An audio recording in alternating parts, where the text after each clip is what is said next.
All right, we're going to dive into a really important topic today, the VAWA Self-Petition. If you or somebody you know feels trapped in a tough situation because of their immigration status, this is for you. We're going to break down what it is and how it offers a completely confidential path to safety and eventually a green card. So let's just start with a really direct question. Has anyone ever used your immigration status against you? Threatened you with deportation, maybe hidden your passport, or told you that you've got no rights and they'll have you sent back if you try to leave? That's not just an argument. That's a form of abuse. It's a weapon for control. If any of that sounds even vaguely familiar, the most important thing I want you to hear right now is that you are absolutely not alone. And U.S. immigration law actually has specific protections built for exactly this kind of situation. There is a safe way to move forward. Okay, so let's dig into what we call the immigration trap. This is what happens when an abuser knows you depend on them for your legal status and they use that power against you. It creates this bubble of fear and isolation, and it makes you feel like staying with them is your only choice. But it's not. And this brings us to the solution, the VAWA Self-Petition. Now, the most powerful words on this slide are "on their own." VAWA gives you the power to file for your own green card by yourself. Your abuser isn't part of the process, they don't even need to know about it, and they definitely don't get a say. So let's look at the key protections here. First, and this is huge, the entire thing is confidential. By law, immigration is forbidden from telling your abuser anything.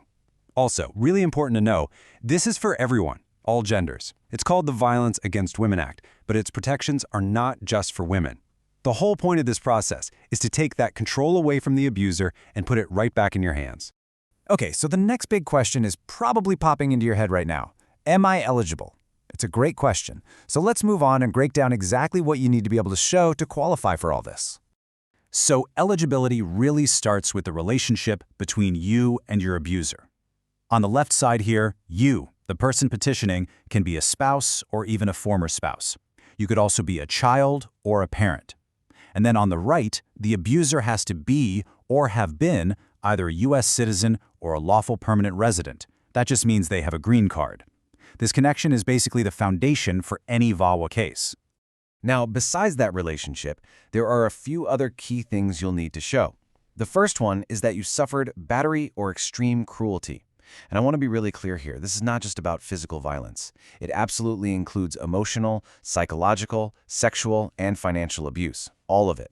You'll also need to show you lived with the abuser, and if you were married, that the marriage was real or what they call in good faith. And finally, you have to show you have good moral character. So if you're listening to this and thinking you might be eligible, what do you actually do? Let's walk through the filing process. I know it can seem super intimidating, but it really comes down to two main forms. And here they are. First, there's Form I-360. Just think of this one as your main VAWA application. It's where you tell your story and prove you're eligible. The second one is Form I-485. This is the actual application for the green card itself. And one of the best parts about this whole process is that in a lot of cases, you can file both of these forms at the exact same time. Now, let's talk about proof, because I know that's a big worry for a lot of people. You have to remember this key phrase, any credible evidence. This is the standard that USCIS uses, and it's so important. It basically means they get it. They understand that people in these situations might not have perfect official stacks of documents. So instead, they're told to look at the whole picture you're presenting. So what does any credible evidence actually look like? Well, believe it or not, the single most powerful piece of evidence is your own story. Your personal declaration, written in your own words. And then you can back that up with other things, like police reports, letters from friends or family who saw what was happening, medical records, or even just things like shared leases or bank statements to show you live together. All right, so you filed the petition. What happens next? A waiting period starts, and it's really important to have realistic expectations about how long it takes. But it's also just as important to understand the very real benefits that can kick in while you wait. And I'm going to be straight with you about the timeline. It's long. The journey starts the day you file. But as you can see here, getting that first big approval, the I-360, can take about 3 to 4 years. The total time to actually get the green card in your hand is often 4 to 5 years. It is a long road, for sure, but it is a road to freedom and safety. Now, here is a really critical piece of information, and honestly, a huge relief for many. The filing fee for that main VAWA petition, the Form I-360, is zero. Nothing. The government doesn't charge you a dime to file for this specific protection, which removes a massive financial hurdle for so many people who need help. So yeah, the timeline is long, but the benefits start way sooner.